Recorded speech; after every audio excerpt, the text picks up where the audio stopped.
Conta o historiador Plínio, o Velho, que a filha do artista grego Butades apaixonou-se por um jovem que estava prestes a partir para outras terras. Para fixar na memória a imagem do amante, ela decidiu fazer um retrato dele. Com auxílio de uma luz, projetou a sombra do jovem na parede e a contornou com carvão. Esse célebre contorno é considerado a origem do desenho. Não importa se essa história aconteceu realmente. Ela é o que chamamos de mito, ou seja, uma história inventada pelo homem para explicar a origem de alguma coisa. O mito que acabamos de ver ensina que o desenho está ligado à memória, pois ele nos faz lembrar de algo ou alguém que está distante.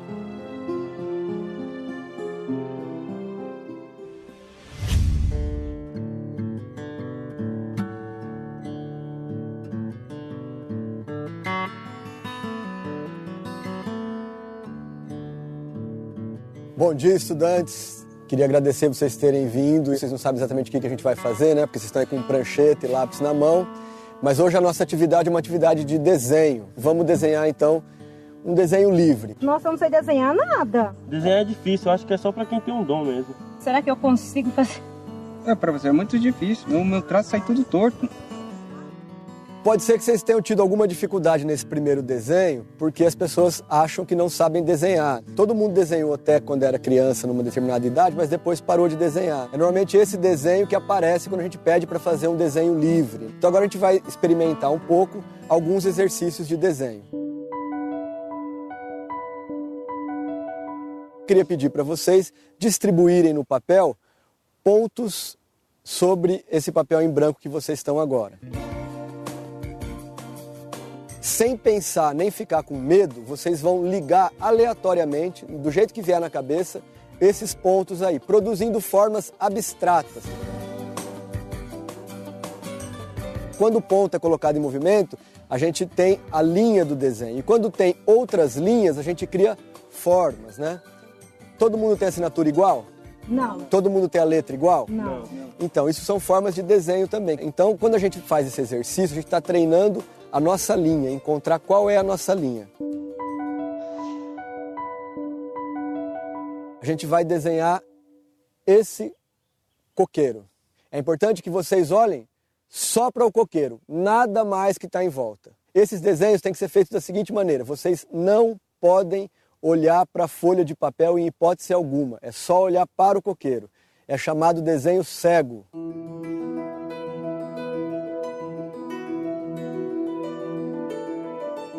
Mão, lápis, papel, olho, cérebro. O desenho é a expressão de um pensamento, constituído de elementos que se organizam como uma linguagem. Esse exercício ajuda você a perceber melhor o que acontece quando a gente desenha. Separando essa ideia de cérebro da mão e do olhar, a gente suspende um pouco a crítica, né? O medo de desenhar, né? Então, quando eu não fico olhando o que eu estou fazendo, eu paro de ficar criticando o tempo todo e falando assim, meu desenho está ficando feio, meu desenho está ficando feio. E aí eu vou esquecendo disso. Não importa se vai ficar igual um coqueiro de verdade, mas o que importa é perceber a linha dela, né? Olha como ela tem segurança agora com a linha. Meu nome é Rose, sou aluna da EJA. Desenhar? Tem como aprender? Você disse que tem dificuldade para desenhar, né? Praticamente não desenho nada. As pessoas dizem que não sabem desenhar. Vamos dar uma olhada de onde vem essa ideia? Todas as culturas produzem desenhos, como os grafismos que os índios fazem sobre a pele, como os motivos geométricos e florais característicos da cultura árabe. Na nossa cultura existe um modelo de desenhar bem, né? Um modelo que tem a ver com fazer as formas figurativas, né? Reproduzir a natureza, né? No caso desse artista, ele pintou essas imagens na Capela Sistina, que é o local onde os cardeais escolhem o Papa. O nome dele é Michelangelo. Ele desenhava, ele fazia vários estudos para produzir um corpo humano que fosse idealizado, para depois traduzir isso em pintura. Ele usou várias técnicas e regras de composição em busca de criar simetria, harmonia e proporção entre as partes do corpo humano. Esse modelo de desenho é um modelo muito poderoso, porque as pessoas identificam imediatamente como sinônimo de um bom desenho. Porque tem figura, porque ele tem o corpo perfeito. E esse modelo imposto, ele acaba travando a gente, porque você vê um desenho maravilhoso, você fala, eu nunca vou conseguir desenhar isso. Exatamente, e aí você não procura um caminho seu de desenhar, né? Para isso, vamos dar uma olhada em outras formas de desenho que estão pela cidade, para tentar derrubar um pouco mais esse bloqueio? Vamos. Então vamos lá.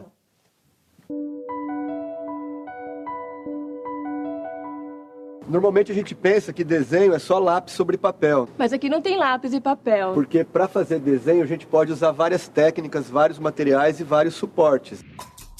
Quando estamos na praia, podemos riscar a areia com uma vareta. Ou usar um pedacinho de carvão do churrasco e desenhar no chão ou numa pedra. Podemos pegar um objeto de metal e escavar na madeira. Na tela do computador, basta um toque. Podemos, inclusive, produzir desenhos usando fios de cabelo. Esses desenhos são grafites, né? E eles são feitos sobre a parede usando jato de tinta, spray, né? Esse desenho tem bastante forma, né? Isso, no grafite, os grafiteiros têm uma liberdade de criar os seus desenhos. E o desenho pode seguir vários caminhos diferentes. Essa é a ideia que os grafiteiros têm de expressar sua arte pela cidade. Conforme a escolha do material para o seu desenho, o resultado final do desenho fica diferente. Isso seria como os nossos pensamentos? Exatamente, quando você pensa e escolhe as palavras para exprimir uma ideia, aquilo que você quer dizer. Quando eu escolho o material, ele determina como a ideia final do desenho vai ficar. Entendi.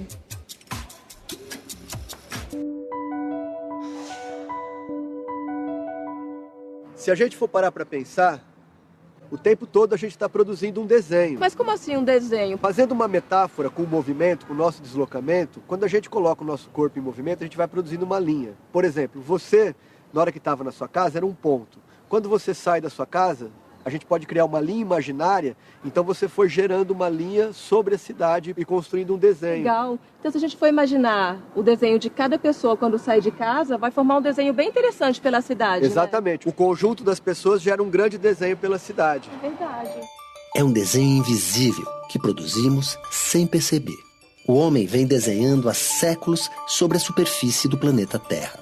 Vistas do alto, lavouras, estradas, cidades formam desenhos que transformam a paisagem natural e marcam a ocupação do espaço. Nem precisa ir tão longe. Basta olhar ao redor e prestar atenção nos lugares que percorremos todos os dias. Na origem de todas as coisas feitas pelo homem, há um desenho. Observe o Teatro Municipal, uma construção do começo do século passado. Imagine uma linha contornando o prédio. Um desenho invisível que define um tipo específico de construção. É muito bonito, né? De que época é, professor? É do início do século XX, essa obra. É uma arquitetura que se convencionou chamar de arquitetura eclética, que era muito usada na Europa. E você mistura vários períodos, né? Sim. Período renascentista, Art Nouveau. Tem estátuas, as colunas são diferentes. Ele foi feito pelo arquiteto Ramos de Azevedo, que inclusive dá nome a essa praça. Interessante. Agora, vamos ver outro monumento de São Paulo. O Memorial da América Latina, projetado pelo arquiteto Oscar Niemeyer. Imagine a linha ao redor. E vamos desenhar.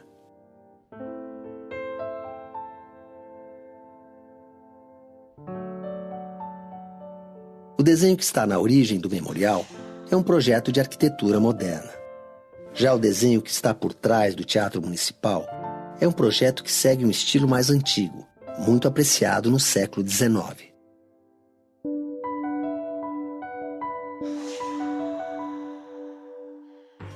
Existe uma relação muito próxima entre desenho e projeto.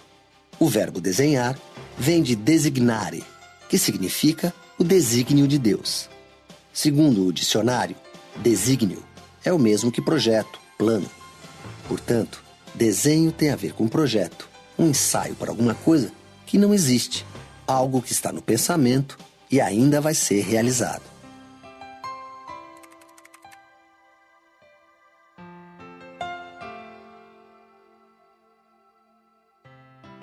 Aqui é o gabinete de desenho.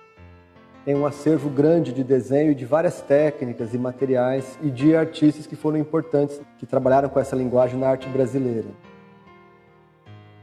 É uma expressão matemática, né? Você é um matemático pensando em forma de desenho, né? Então existe desenho até na matemática, né? É.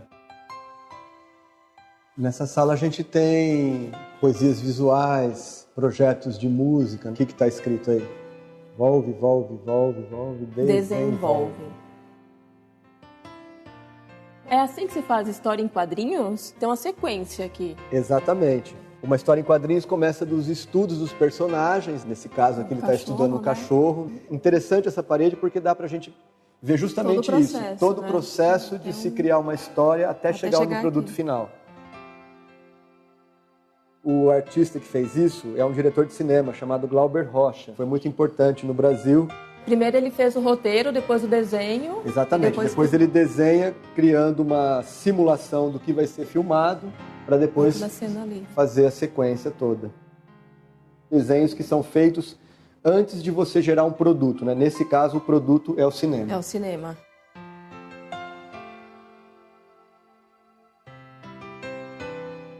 Esse é o esboço desse móvel? Exatamente. Aqui é um esboço que nasce de um desenho, né, para virar um mobiliário depois, né? Os irmãos Campana, eles são designers. Então, quer dizer, um desenho relativamente simples começa a ser elaborado e depois ele vai se transformar num móvel. Lindo, né? Tem até a ver com o projeto que você está fazendo, né? Tem um desenho já. Posso ver? Tem um esboço. Estou treinando aquele esboço, igual aquele ali. Ah, então é esse móvel. Esse é o primeiro esboço. Tem essas formas. É isso aí, muito interessante. Depois vai ficar finalizado, não como esse, né? Mas... Espero que você venha construir ele. Vou construir, vou tentar. O desenho é o projeto, o plano que vai orientar a fabricação de um produto. Pode ser uma roupa, um automóvel, ou a planta que o arquiteto desenha para construir uma casa. Pode ser o projeto de uma embalagem. O desenho é uma linguagem e uma forma de conhecer o mundo em que vivemos. É a possibilidade que nós inventamos para testar e ensaiar tudo o que quisermos fazer e evitar erros difíceis de corrigir.